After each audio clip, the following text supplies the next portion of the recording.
Hi, welcome to another episode of Soul Snackin with Dr. Mary Amore. I'm Dr. Mary, and I'm here with my co-host Alice Smith, and we are delighted that you have tuned into our program today. Before we begin our show, let me tell you a little bit about the work that we do at Mayslake Ministries. Mayslake Ministries is a nonprofit ministry whose mission is to engage Catholics in a modern world. And we do this through a wide variety of avenues, including individual spiritual direction and counseling, weekend retreats, adult enrichment programs, inspiring blogs and videos, books, and television shows. Mayslake Ministries is also the only organization in the Midwest to offer free spiritual outreach to our military men and women who suffer from PTSD, the hidden and moral wounds of war. Over the years, we have helped hundreds of soldiers begin their healing process to wholeness and spirituality. Some of our other specialized programs include a caregivers ministry, a marriage enrichment for couples, and a mom's ministry. Our programs are relevant to the ever-changing needs of today's believer. Wherever you are on your spiritual journey, Mayslake Ministries has a program or service to help you. All people are welcome at Mayslake Ministries. For more information on our wide range of programs and services, I invite you to visit our website at mayslakeministries.org and follow us on Facebook to see the many ways that we can assist you on your walk with Christ. It is my hope that this TV show, Soul Snackin, will serve up some delicious and nourishing ways to feed your hungry spirit. We've got a great show for you today, for we are going to discuss the joys and challenges that come with caregiving for a family member. To help us in our conversation, we are delighted to welcome Deb Kelsey-Davis, our Mayslake Ministries affiliate for caregiving and the founder of Soul to Soul Solutions, and Kelly Johnson, wife, mom, and adult faith formation director at a local Catholic parish. Welcome, Kelly and Deb. So happy to have you. Thank you. It's nice to be here. Oh, thank you. Wonderful. Yes, so, we're here today to talk so our viewers can, get a better grip on how it is to, juggle caregiving for a family member. And you have a really poignant story about your son Bobby, who got sick very quickly when he was young. Would you like to share that with us? Thank you. Yeah. So when Bobby was 5, he was diagnosed with a brain tumor, and it was one of those, like you said, that came on very quickly. The weekend before, we were jumping on rocks in Waterfall Glen and going across a creek, and where his brain tumor was should have affected his balance, but he had no initial signs or symptoms of being sick. But he did have what looked like Bell's palsy, where sort of the side of your mouth droops, like you've had a stroke maybe. And we went to the pediatrician who said, oh, that's Bell's palsy, it's a virus, it'll go away. It didn't go away in a day, didn't go away another day, maybe you have to start some steroids. Well, before you start steroids, we need a second opinion. And scary. So we were on our way going to be going down the next day, and he threw up a couple of times overnight. And so I didn't want him to go to the appointment and say, oh, he's dehydrated when we knew there was something else. So we took him to Good Sam Hospital here, and the emergency room doctor there said, something's not looking right to me. Can we do a CT scan? And that's where they found the tumor in his brain and spine. It had metastasized all the way up and down. So, and how old was he? He was 5. He was 5. Oh. And I will give now my spoiler alert. This is a happy story. Bobby is with us and heading off to college. Yes, so after all that, good. that's the good side of that. But it was literally for me, having been working, it was 3 client meetings in one day and riding in the ambulance the next day. Wow. So, and from that, literally that point on, my life completely changed. I never went back to work in the advertising industry, and have completely changed that way. So with that kind of a sudden, your whole life changed right before you. Yeah. Did you ever stop and ask, why God? Why is this happening? I think I was very blessed with never wondering why. That it was all right, Lord, I'm not sure what your plans are, and this certainly would not be what I would think would be a plan, but let's see where we go. I think I think there is, for many caregiving situations or many illnesses, there isn't a why. No, there there's isn't not. a why. And There's not. on this side of heaven, we're not going to know what that why is. So, No. That's very so off we intuitive, go. isn't it? Yes, it is. Kelly, it So sounds off to we me go. that, you know, and I remember, I mean, I knew you. Yes. We were in the same Yes. parish.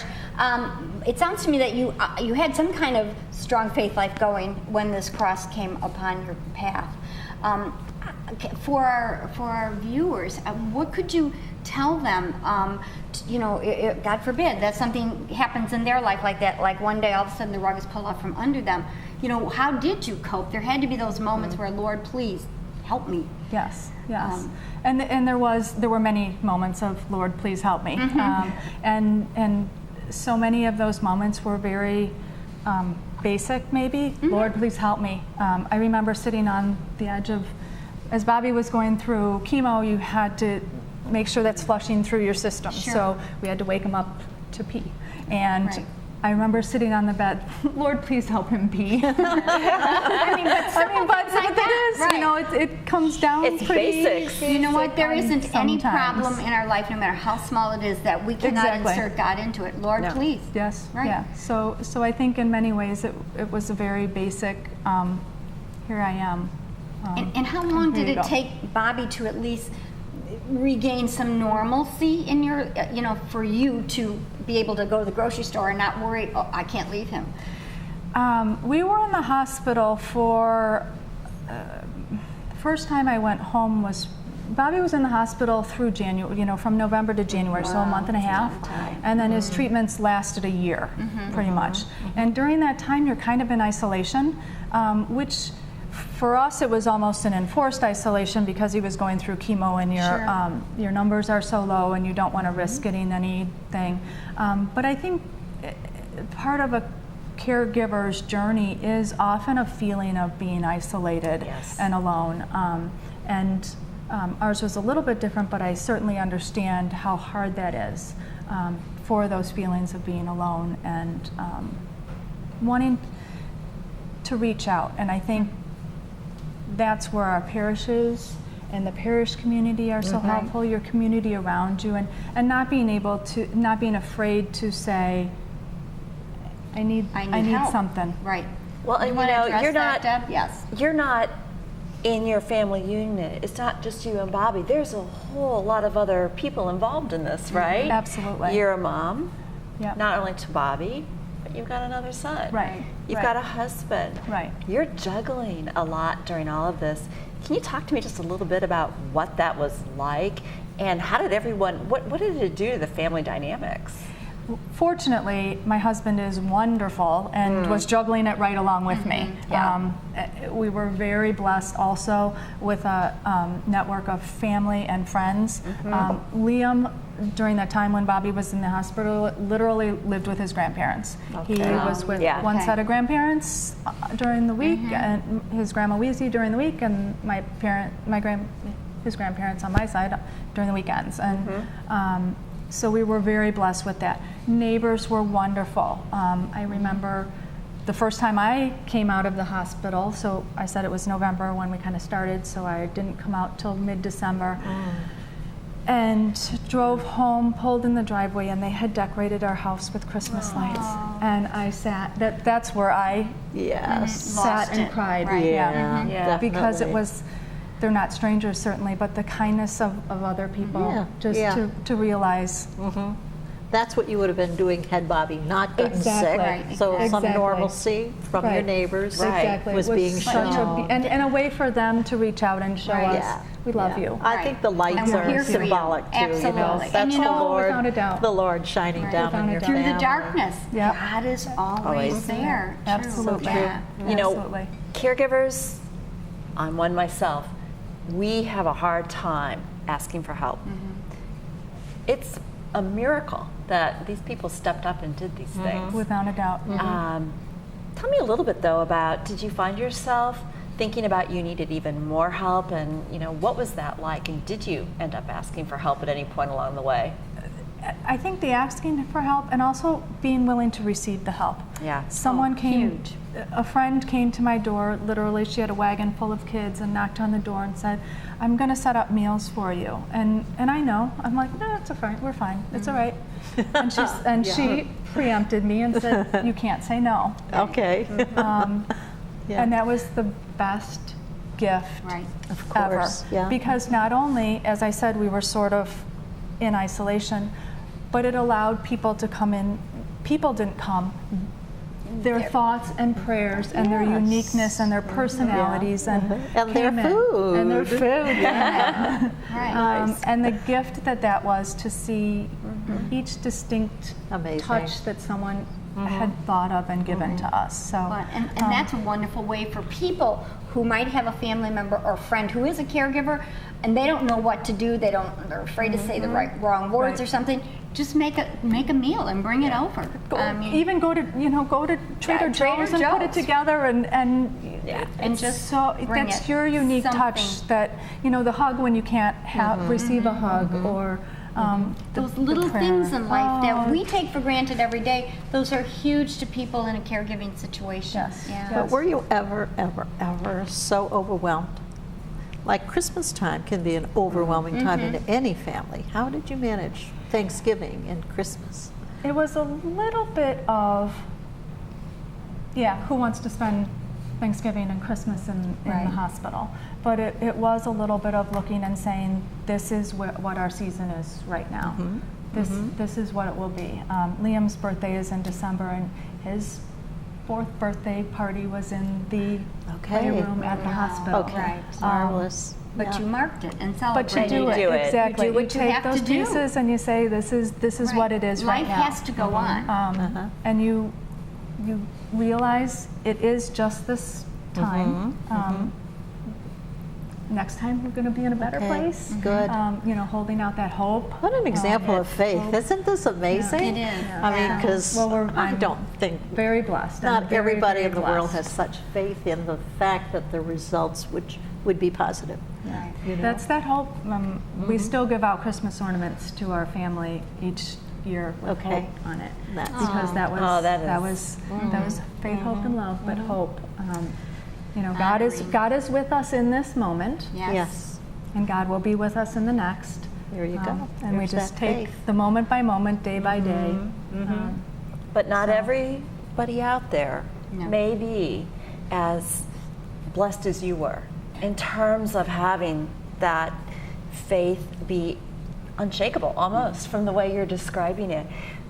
I know even in some of my own personal caregiving, there were times Oh, where I felt distant from God. right. Yeah. Like, God, you I forgot did. about me. Yes. Yeah. Yes.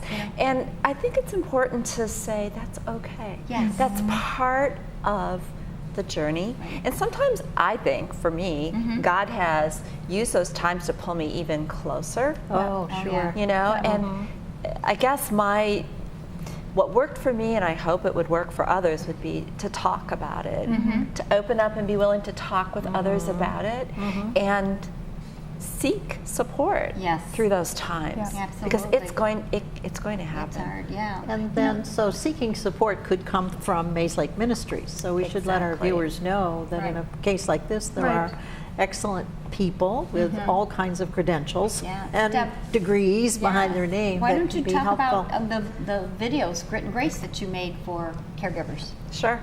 So we have a video series Yes, at Mayslake. Mayslake. Yes, and it's called Nurturing with Grit and Grace. And really it's a recognition that it is a journey filled with times where you sometimes have to say no. I know you were told, Kelly, don't say no, accept the help. But there are times when life gets too crazy. Yes. And you have to say no. Jesus said no. We have to look at that.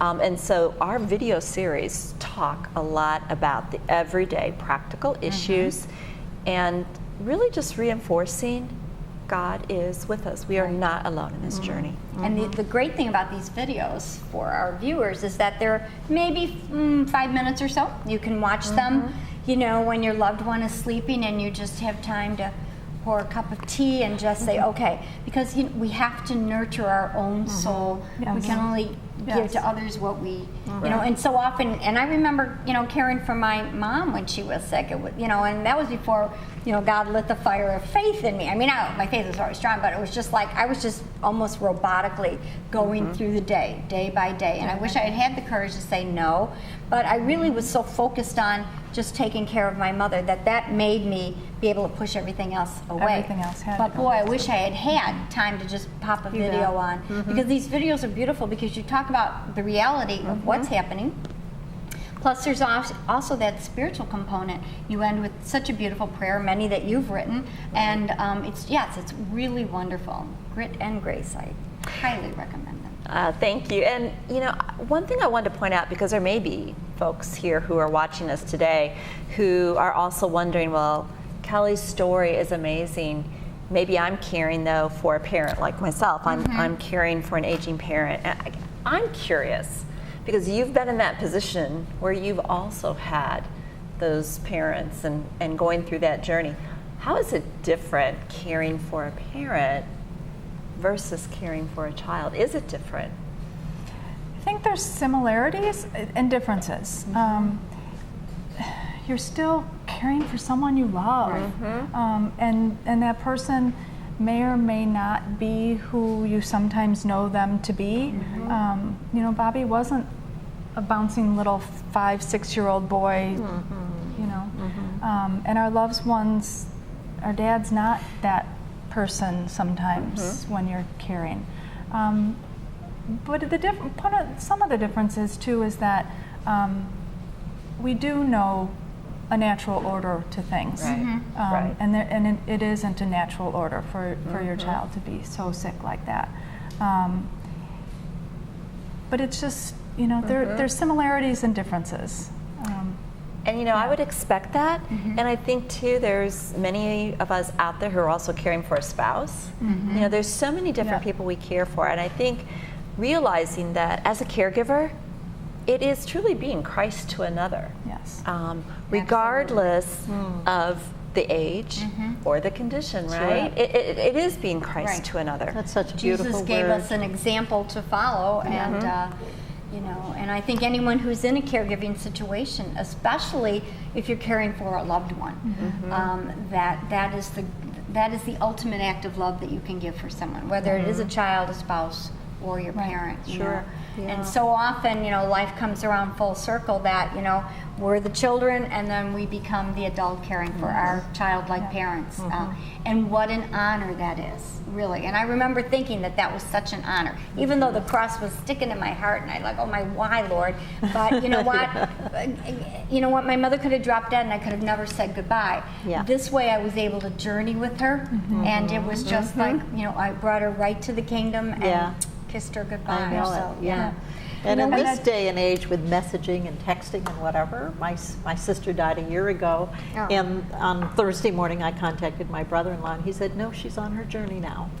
Oh my gosh, you know, here I am 1,000 miles away and I already could start to grieve over her loss. Exactly. Because of modern technology. Absolutely. so I would never have known that had You know, we could talk about this for more hours, and we should another day, but you know, before our time is up, I do want to tell our viewers also about this wonderful book that Mayslake Ministries has put out. It's Every Day with Mary, and they're just daily devotionals. It only takes maybe 2 minutes in the morning just to start your day, you know, and it's calendar, so January 1st through the 31st. This book is available through Mayslake Ministries, but also our Sunday Visitor, and it's on Amazon and Barnes & Noble's website as well. So thank you, Kelly. Thank you, Deb, Alice, always. On behalf of Mayslake Ministries, I would like to thank the Village of Addison and the Village of Downers Grove and Comcast Cable TV for this opportunity to join you on your spiritual journey. I really hope that something we said today inspired you, or perhaps challenged you, but most of all made you hungry for Jesus in your life. For more information on the many ways that Mayslake Ministries can help you on your spiritual journey or with your caregiving, visit our website at mayslakeministries.org or call us at 630-852-9000. We are here for you. Until next time, God bless.